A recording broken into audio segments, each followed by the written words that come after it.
Hello everyone, आज हम लोग एग्जांपल 2.20 करेंगे। तो 2.20 में है क्या, obtain the branch currents in the unbalanced bridge circuit. एक हमारा है सो ब्रिज सर्किट दिया हुआ है जो कि हम अभी दिखाएंगे। Also determine the voltage drop across AC and the equivalent resistance between terminals A and C in the bridge. ठीक है, तो इसमें हमको एक अनबैलेंस ब्रिज दिया हुआ रहेगा जिसमें हमको वोल्टेज ड्रॉप निकालना रहेगा अक्रॉस AC और जो इसका और उसके बाद जो equivalent resistance between terminal A and C, उसके बाद जो A से C तक का जो टर्मिनल है उसमें से हमको उसका इक्विवेलेंट रेसिस्टेंस को निकालना पड़ेगा। ठीक है, तो ये हमारा ब्रिज, अनबैलेंस ब्रिज।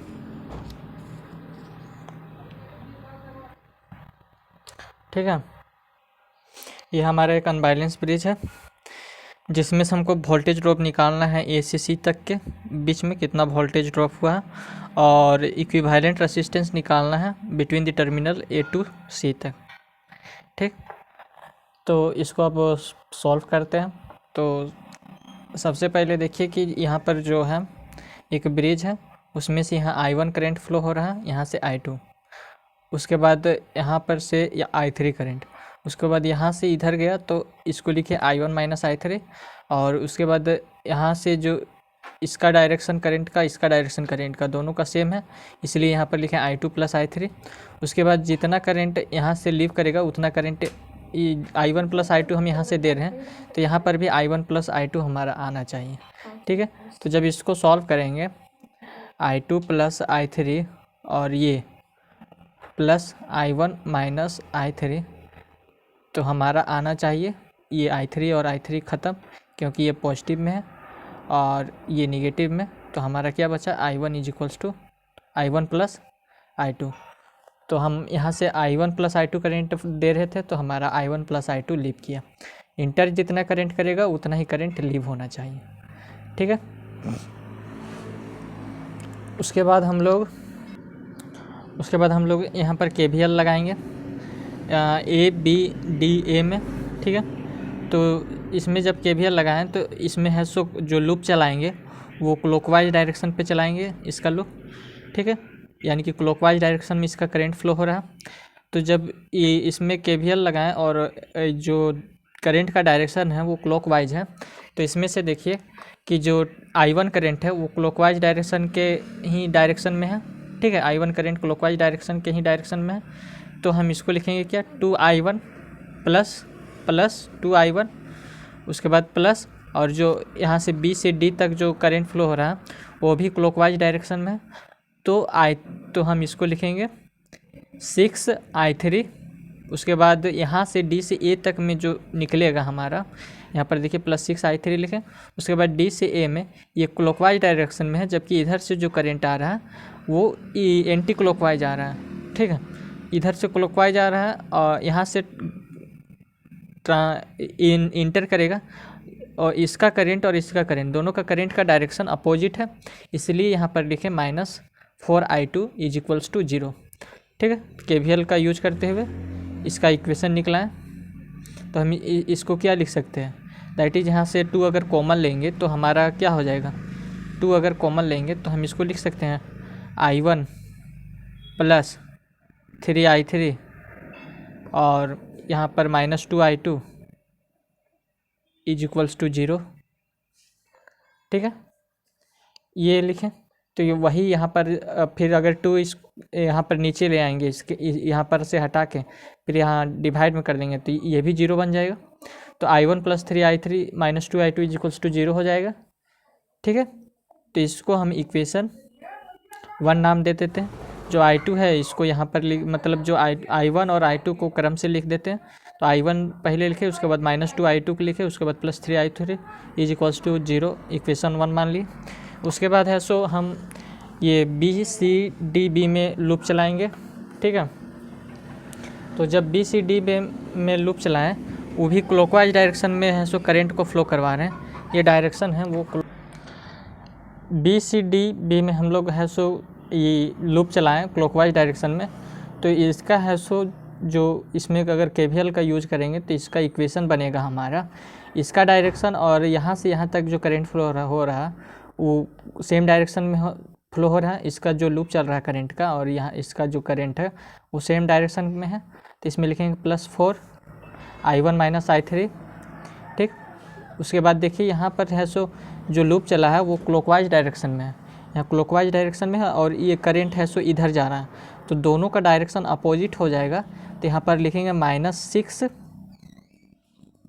नहीं -3, यहाँ पर रेसिस्टेंस से 3 ओम का कनेक्ट है, तो -3 × I2 + I3 ये हो गया। ठीक है, तो उसके बाद फिर देखिए कि यहाँ पर है सो D से B में ये लूप चला वो क्लॉकवाइज डायरेक्शन में, और इसका डायरेक्शन यहाँ से गया, लेकिन इसका डायरेक्शन है सो इसके अपोजिट में आ रहा है, इसलिए इसका साइन अपोजिट लेंगे और इसे लिखेंगे -6 I3। वही यहाँ पर लिखा गया -6 I3। ठीक, उसके बाद इसको सॉल्व करेंगे तो हमारा आ जाएगा, उसके बाद है सो इसको सॉल्व करेंगे, ये जो 4I1 - I3 है, -3 I2 + I3 -6 I3 = 0 है, इसको सॉल्व करेंगे तो यहाँ पर लिखेंगे 4I1, ठीक, -4 I3, ठीक, -3 I2, ये माइनस यहाँ साइन किया तो माइनस प्लस माइनस हो जाएगा, -3 I3 -6 I3। उसके बाद 4I1 की जगह लिखेंगे -3 I2, उसके बाद जो I3 में है -4 I3 + 3 I3 कितना हो गया 7 I3 -6 I3, तो हमारा -13 I3 हो गया = 0। वही यहाँ पर लिखा गया 4I1 - 3 I2 -13 I3 = 0, इक्वेशन 2 इसको बोले। ठीक है, उसके बाद है सो हम लोग है सो पूरा सर्किट में एक लूप चलाएंगे, जैसे कि A B C E A से। ठीक है, इस पाथ से हम लोग लूप को चलाएंगे A B C E और A से, यानी कि यहाँ से यहाँ तक पूरा पाथ में हम लोग लूप चलाएंगे जो कि क्लॉकवाइज डायरेक्शन में रहेगा। ठीक है, तो क्लॉकवाइज डायरेक्शन में जब लूप चलाएं तो ये देखिए इसका जो करंट है, करंट का डायरेक्शन और ये लूप का डायरेक्शन दोनों का डायरेक्शन सेम है, तो इसीलिए यहाँ पर लिखें +2 I1, यहाँ पर लिखें +2 I1। उसके बाद जो इसका जो B से C तक जो करंट का डायरेक्शन है और ये जो लूप का डायरेक्शन है वो सेम है, इसीलिए लिखे +4 I1 - I3। ठीक है, उसके बाद यहाँ से है सो करंट निकला। ठीक, करंट निकला वो था हमारा I1 + I2 और इसका R इंटीरियर दिया हुआ है 2 ओम, यानी कि रेसिस्टेंस 2, तो इसीलिए हम लिखें +2 × I1 + I2, क्योंकि इसका डायरेक्शन भी क्लॉकवाइज है और इसका डायरेक्शन भी क्लॉकवाइज है, इसीलिए हम इसका R इंटीरियर था हमारा दिया हुआ 2 ओम, इसीलिए हम लोग इसको लिखे 2 × I1 + I2 यहाँ पर लिखा हुआ है। उसके बाद यहाँ से जब करंट गया तो ये निगेटिव डायरेक्शन है, ये पॉजिटिव, तो यहाँ पर जब लूप है सो निगेटिव से पॉजिटिव घुस रहा है, तो निगेटिव से पॉजिटिव घुस रहा है, तो इसलिए हम लोग इसका साइन लिए नेगेटिव E, तो नेगेटिव E के जगह E का वैल्यू हमारा कितना 4, इसलिए यहाँ पर लिखें -4 = 0। उसके बाद इसको सॉल्व करेंगे, जो ये इक्वेशन है इसको सॉल्व करेंगे। और हाँ एक चीज़, उसके बाद आप लोग कह रहे होंगे कि यहाँ पर से I1 + I2 का यहाँ पर आप लोग लिखे का है, क्योंकि यहाँ पर ऑलरेडी इसका जो 4 वोल्ट जो सोर्स है वो यहाँ से जा रहा है। ठीक है, इसीलिए हम इसका नहीं लिखें। उसके बाद इसको सॉल्व करेंगे, तो इसको सॉल्व करेंगे तो लिखेंगे क्या 2I1, जो यहाँ पर लिखा है 2I1 + 4I1 -4 I3, ठीक, 2I1 + 2I2 -4 = 0। ठीक, तो 2I1 + 4I1 6I1 + 2I1 8I1 हो गया हमारा, +2I2 यहाँ 2I2 -4 I3 = जो 4 था -4 था उसको इस साइड ले गया तो +4 हो गया। ठीक है, उसके बाद यहाँ से 2 कॉमन ले लिए, यहाँ से यहाँ तक में 2 कॉमन ले लिए। ठीक, तो 2 कॉमन लिए तो हमारा हो गया 4I1 यहाँ पर बचा, उसके बाद I2 बचा, उसके बाद -2 I3 = 4। ये जब 2 से ये 2 जब 4 ख़त्म हो जाएगा तो हमारा क्या बचेगा 4I1 + I2 -2 I3 = 2। ये हमारा इक्वेशन 3 हो गया। ठीक है। उसके बाद हम लोग यहाँ पर जो 3 इक्वेशन आया है, इक्वेशन 1, 2 और 3, इन तीनों इक्वेशन को हम यहाँ पर लिख लेते हैं। पहला इक्वेशन यहाँ लिखें, दूसरा इक्वेशन यहाँ तीसरा इक्वेशन लिखें, ठीक है। उसके बाद हम लोग क्या करेंगे कि इन तीनों इक्वेशन को लिखने के बाद हम इसको मैट्रिक्स मेथड से सॉल्व करेंगे, ठीक है। तो मैट्रिक्स में एक होता है Ax = b, फॉर्मूला होता है जिसमें A है सो हम लोग लेंगे जो I1 का जो इधर रहता है, क्या बोलते हैं उसको, कोफिशिएंट। I1 में जो यहाँ पर जो वैल्यू रहेगा, सॉरी कोफिशिएंट बोलते हैं, I1 में जो यहाँ वैल्यू रहेगा उसको लेंगे, I2 का जो वैल्यू रहेगा उसको लेंगे और I3 का जो वैल्यू रहेगा उसको लेंगे, ठीक है। उसी तरह यहाँ पर I1 का वैल्यू, फिर यहाँ I2 का वैल्यू, फिर यहाँ I3 का वैल्यू, यानी कि इसको मैट्रिक्स मेथड से सॉल्व कर रहे हैं। आप लोग क्लास 12 में पढ़े होंगे इसको कि इसको कैसे सॉल्व करते हैं मैट्रिक्स मेथड से। इसमें अगर दिया हुआ रहता है x - 2y + 3z = 0, 3 इक्वेशन ऐसे ही दिया हुआ रहता जिसमें I1 की जगह x रहता, I2 की जगह y रहता और I3 की जगह z रहता। तो उसको ऐसे इस फॉर्मूला से क्लास 12 में निकलाया जाता है। तो उसी तरीके से यहाँ पर बता रहे हैं, ठीक है। तो I1 की जगह 1, I2 की जगह -2, I3 की जगह 3 लिए, ठीक। और ये I1 की जगह 4, I2 -3, I3 की जगह -13, ठीक। I1 यहाँ पर है, उसका जो वैल्यू है 4 है, यहाँ I2 है, यहाँ पर उससे पहले 1 है, समझिए। I3 यहाँ -2, ठीक। x = हम क्या मान लेंगे, I1, I2 और I3 मान लेंगे। b में यानी कि जो इसका जो बाद में जो बचा हुआ है उसको ले लेंगे 0, 0, 2, ठीक। तो सबसे पहले ये डिटर्मिनेंट ऑफ a निकलाएंगे, ठीक। तो डिटर्मिनेंट ऑफ a निकलाएंगे तो 1 × -3 × -2, -3 × -2 करते हैं तो क्या हो जाता है 6 + 13, और ये माइनस यहाँ पर लगता है तो ये, और उसके बाद यहाँ पर सॉल्व करते हैं तो माइनस और माइनस +2 हो गया। तो +2 × -8 दैट इज़ 4 × 8 -8 + 13 -13 और प्लस मिल के 13 4 52, ठीक।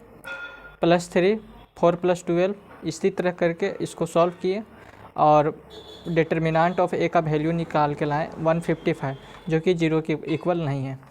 अब इसका माइनर कोफैक्टर निकलाएंगे, माइनर कोफैक्टर यानी कि M11, यानी कि ये वाला भाग छोड़ के और ये वाला भाग छोड़ के उसके बाद ये दोनों का इंटू करके दोनों का सम करना है, यानी कि इसको छोड़ दिए M11 -3 -13 1 -2। उसी तरह M12 किए, ठीक। M12 में ई वाला भाग और ई वाला छोड़ के 4 -13 और 4 -2, ठीक। उसी तरह M13 किए, M21 किए, M22 किए, M23 किए, M31 किए, M32 किए, M33 किए। उसके बाद सारा का वैल्यू निकालिए, ठीक है।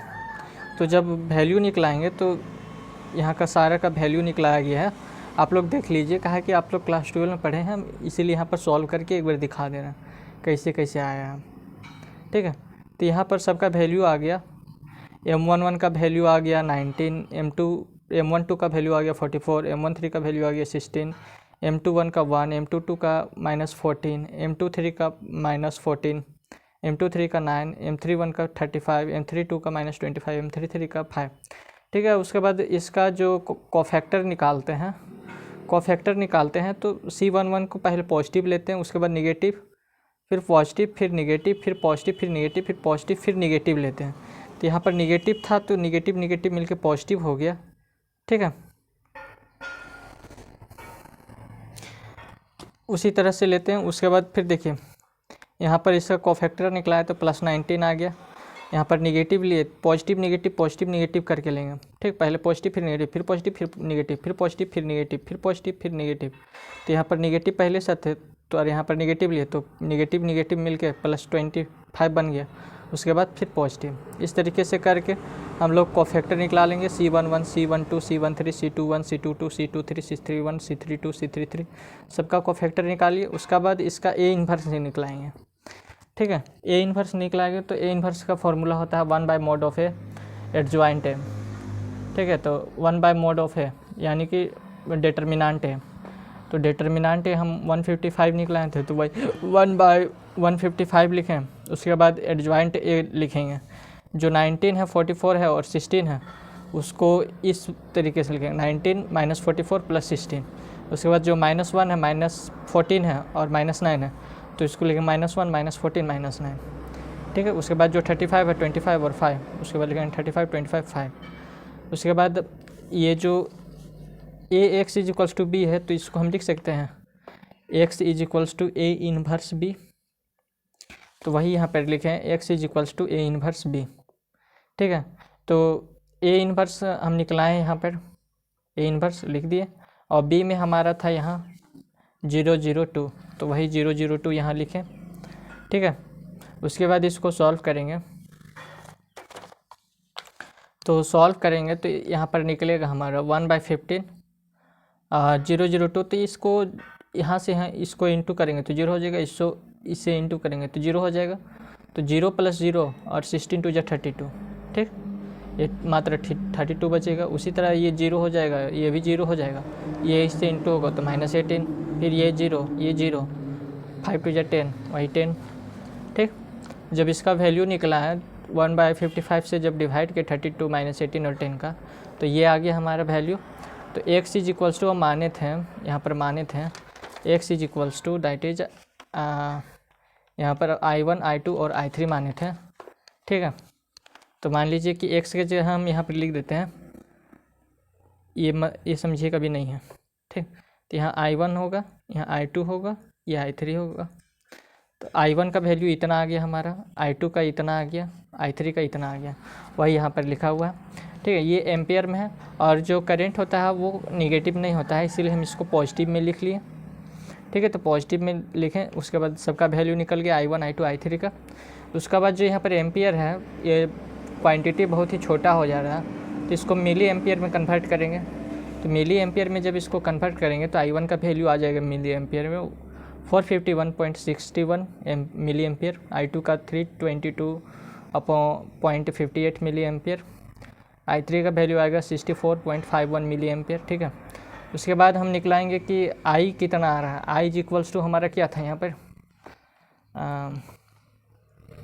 I = हम कह सकते हैं कि ये I = I1 + I2 है। ठीक है। तो I = I1 + I2 हम जब किए, तो I का वैल्यू I1 + I2 जब किए तो I1 + I2 करेंगे, यानी कि इसको और इसको जोड़ देंगे तो हमारा 774.19 मिली एम्पियर आ जाएगा। उसी तरह करंट इन ब्रांच AB में कितना करंट फ्लो हो रहा, यानी कि उस ब्रांच से, तो उस ब्रांच से AB से I1 फ्लो हो रहा। ठीक, तो AB से I1 फ्लो हो रहा, तो I1 से करंट निकाल लेंगे। उसके बाद AD से I2 फ्लो हो रहा, देखिए AD से I2 फ्लो हो रहा, कहाँ गया, A से D तक I2। ठीक है, I2 हमारा था इतना 322 पॉइंट इतना। उसके बाद B से D तक, B से D तक हमारा I3 फ्लो हो रहा, यहाँ पर फिगर में B to D I3 flow हो रहा, तो उसका करंट निकाल लेंगे। उसी तरह सबका करंट निकाल लेंगे।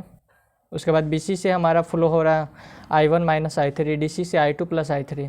तो यहाँ पर I1 I2 और I3 का वैल्यू दिया हुआ है, सबको पुट करके यहाँ पर उसका करंट निकाल लेंगे, जो कि मिली एम्पियर में आएगा।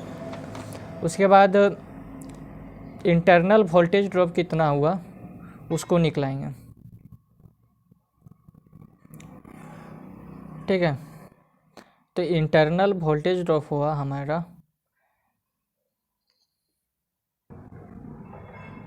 इसमें हमको वोल्टेज ड्रॉप निकालना है। तो inter voltage drop of the cell यानी कि V = IR होता है। तो I हमारा था यहाँ पर, I हम माने थे I = हम माने थे कि I हमारा, ये हमारा I हो गया, I = I1 + I2। ठीक है, और जो R है, R हमारा R इंटीरियर दिया हुआ है 2 Ω। ठीक है, तो ये R इंटीरियर हमारा दिया हुआ है, तो हमारा कितना आ जाएगा 2 × 774.10 × 10⁻³ -3। ठीक है, ये जो 774.19 एम्पियर है वो आई था हमारा, ये आई इज इक्वल्स टू है I1 + I2, वही है 2 × 774.10 × 10⁻³ तो हमारा इतना वोल्ट आ गया। अब उसी तरह इसका इक्विवेलेंट रेसिस्टेंस निकालना है between point A and C. ठीक है, तो R equivalent is equals to हो जाएगा V/में R, तो V/में R यहाँ पर 2.452 हमारा भी हो जाएगा और R 0.77419 हो जाएगा, तो हमारा R इक्विवेलेंट 3.17 ओम निकल जाएगा। ठीक है, आज के लिए बस इतना ही। अगर आपको यह वीडियो अच्छा लगा हो तो आप इसे लाइक और सब्सक्राइब ज़रूर करें, और अगर आपको कुछ कमेंट, अगर कुछ दिक्कत आया हो तो कमेंट करके ज़रूर बताएं। धन्यवाद।